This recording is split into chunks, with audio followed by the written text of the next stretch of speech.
श्रियकान्ताय कल्याणनिधये निधयेत्तिनाम् श्रीवेङ्कटनिवासाय श्रीनिवासाय मङ्गलम्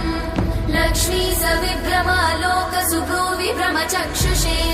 चक्षुषे सर्वलोकानां वेङ्कटेशाय मङ्गलम् श्रीवेङ्कटाद्रिशृङ्गाग्रमङ्गलाभरणाङ्ग्रये मङ्गलानां निवासाय श्रीनिवासाय मङ्गलम् सर्वावयव सौन्दर्य सम्पदा सर्वचेतसां सदा सम्मोहनायास्तु वेङ्कटेशाय मङ्गलम् नित्याय निरवध्याय सत्यानन्दचिदात्मने सर्वान्तरात्मने श्रीमद् वेङ्कटेशाय मङ्गलम् स्वतः सर्वविदे सर्वशक्तये सर्वशेषिने सुलभाय सुशीलाय वेङ्कटेशाय मङ्गलम्।